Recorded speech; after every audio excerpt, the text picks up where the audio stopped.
E do ponto de vista espiritual, como é que tu enxerga esses movimentos? Aí já é bem mais profundo o negócio. Pois é, porque assim... Muito mais interessante, na minha opinião. Eu também acho. A gente tem os principais jogadores do mundo atual. A gente tá falando de Trump, Xi Jinping, Putin e, sei lá, talvez o Netanyahu e o cara lá, o... Khamenei. Isso. O Khamenei, né? Talvez esses sejam os principais jogadores. Os players hoje. Né? Coreia do Norte tá quietinha, mas é importante. Tem bomba atômica. Todo mundo tem bomba atômica, é importante nesse jogo, então, né? Então coloca aí o Paquistão, coloca mais uma galerinha. Índia. Do ponto de vista espiritual, cara, esses também são os principais jogadores? Também. Ou tem uns caras mais nas sombras? Não, sempre tem, claro que tem. Na verdade, o que a gente está vendo, já entrando no misticismo, no esoterismo, é o que na teosofia eles chamavam que era o descortinar da hierarquia. Teosofia. Sim. O que é teosofia? Teosofia é uma filosofia criada por uma russa chamada Helena Petrovna Blavatsky. E ela partia da ideia que houve civilizações no mundo antigo que eram muito avançadas, mas essas civilizações desenvolveram conhecimentos de alto nível, como construir pirâmides e por aí vai. Só que essa civilização sucumbiu ali quando aconteceu a queda de Atlântida. Isso teria sido talvez uma punição dos deuses, porque eles não usaram bem esse conhecimento, usaram para subjugar o próximo. Só que esse conhecimento ele teria sido preservado por algumas nações e algumas sociedades secretas. Então esse conhecimento teria sido preservado pelos egípcios, pelos babilônios, aí passou para Roma, aí de Roma foi para a Europa, e alguns grupos secretos, os templários, a maçonaria, a Rosa Cruz, eles teriam esse conhecimento. E esse conhecimento envolveria a ideia de que existem raças do mundo antigo, algumas dessas que precisavam ser expurgadas para purificar o mundo para vir a nova era. E aí, curiosamente, né, você pensa no dilúvio, imagina que, vamos supor que o dilúvio é real. Uhum. Eu creio que seja. Você tinha vários povos. Só que um povo sobreviveu, que era os descendentes de Sem, que foi Adão... Noé, Sem, Cã e Jafé. Então, uma linhagem, uma família sobreviveu. Essa família teria que ter sido eliminada. Talvez seja daí que Hitler tirou essa ideia de que ele tinha que eliminar judeus. Porque como ele era um místico e se inspirava na teosofia, ele acreditava que, tirando de cena o povo judaico, o mundo estaria preparado para viver essa nova era. Entendi. Essa nova era seria para ele o terceiro Reich, para Aleister Crowley é a era de Horus, e para o pessoal místico é a nova era. Guardando aqui esse ponto que a gente tá, sim. Essa é a segunda vez que tu me fala que o Hitler era um cara místico. Sim, sim. E aí da outra vez também tu tinha me falado lá dos soldados sobrenaturais. Super soldados. Super soldados e tudo mais.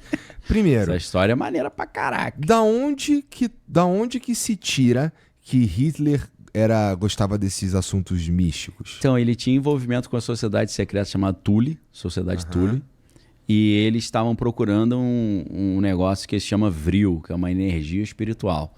Eles acreditavam que se eles tivessem posse de determinadas relíquias, eles seriam invencíveis. E sociedade secreta tem muito esse negócio de relíquia, né? Eles gostam dessa questão, porque eles acham que a relíquia expressa uma espécie de poder de espiritual, um poder de domínio. Se tiver aquela relíquia, você consegue dominar a mente dos outros e tal. Então, isso está num livro muito interessante chamado As Relíquias Sagradas de Hitler, que é do Sidney Kirkpatrick. Esse livro, infelizmente, eu acho que está esgotado em português, mas quem quiser procurar num sebo aí ou então ler em inglês, As Relíquias Sagradas de Hitler. Esse livro vai contar a história real do Indiana Jones da vida real, que é o Walter Horn. Walter Horn era um alemão que foi para os Estados Unidos, e aí no final da guerra o pessoal descobriu que Hitler tinha no seu bunker vários tesouros que ele roubou, né? E aí o Walter Horn foi escolhido... ali debaixo do comando do general Patton, para ele resgatar as relíquias de Hitler. E eles descobriram que dentre essas relíquias estaria até a lança de Longino, a lança que estava no Museu Austríaco, que teria perfurado Jesus. E Hitler acreditava que com de posse dessa lança, assim como a lança furou Jesus, ele ia vencer o mundo cristão ocidental, né, judaico-cristão. Assim, não é só místico, não. É uma parada meio anticristo mesmo. Total. Anticristão, vai. Total, com certeza. A gente não pode esquecer que... Bom, é Hitler, né, cara? Claro que é. Tem um quezinho meio psicopático, tenebroso ali, né? O Hitler se inspira, de certa forma, no Nietzsche, né, o filósofo. E o Nietzsche é aquele cara que falava da morte de Deus, né? Deus morreu, no Assim Falou Zaratustra. Mas o Nietzsche falava também, ele tinha uma ideia, né, que ele desenvolve no livro chamado...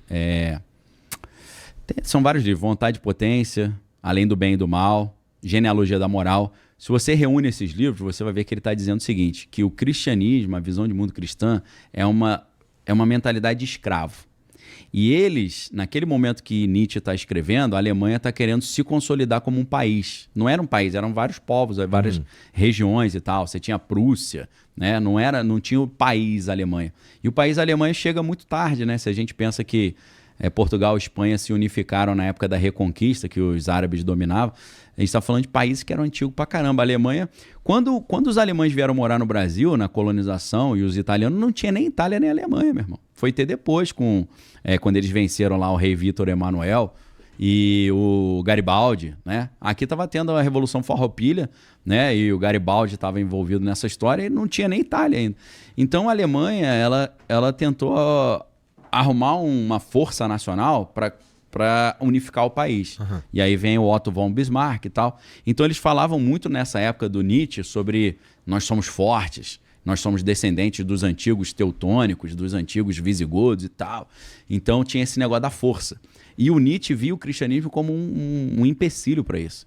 Porque, a Alemanha é cristã, ele não tem a mentalidade de força, de subjugar, de poder à força, né? Subjugar o fraco. Então ele fala, cara, isso aqui é uma pedra no sapato, vamos deletar esse negócio de cristianismo. E aí ele diz que um homem viria e ele seria o cara que estaria acima da moralidade cristã. Ele ia fazer o que fosse necessário para trazer essa força. Ele chama essa figura de super-homem, que na verdade a tradução que eu acho mais interessante é o além-homem. E esse além-homem ele não estaria limitado pela cultura cristã e ele seria o cara super poderoso que ia unificar a Alemanha. Só que ele chama no primeiro momento de super-homem, mas depois ele escreve um livro chamado O Anticristo. E ele chama esse cara de anticristo. E ele diz que esse super-homem ele não apenas iria além da moralidade judaico-cristã, ele também ia transcender a ideia de humano. Ele fala coisas que parece assim que já até transhumanismo, isso que a gente vê hoje, fusão do homem com a máquina, parece que está dentro.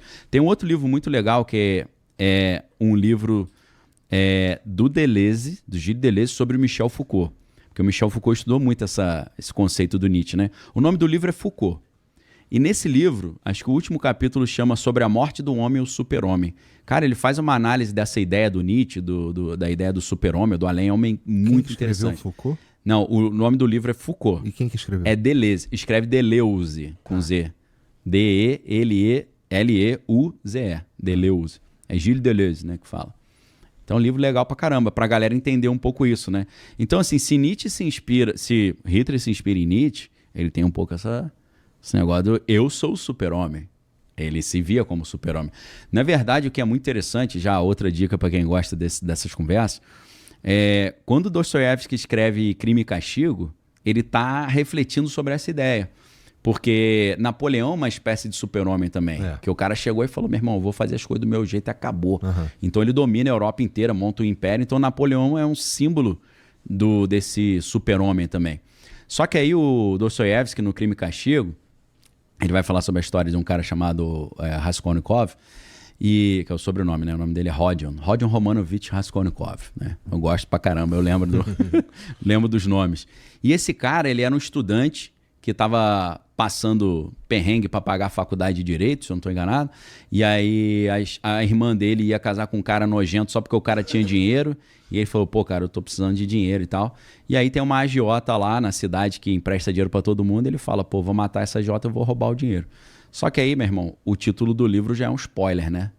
O plano vai dar uma zebra nesse plano. Então, esse cara, quando ele fala, não, eu vou matar a agiota, eu quero o poder, eu quero a força, você vê que o Dostoiévski está mostrando a filosofia do super-homem, eu tô acima do bem e do mal. Só que o livro é uma crítica a isso, porque o cara fez isso achando que ele era o bonzão e se ferrou. Tomou bonito. Então, assim, com certeza tem um quê de anticristo no Hitler, porque ele se inspira nessas ideias de poder à força, morte aos fracos, né? Vontade de potência, acima do bem e do mal, eu sou o cara, eu posso, eu domino, eu subjugo. E o Nietzsche era um cara que gostava disso, da força, mas era um cara doente, né? Tava sempre quebrado, né?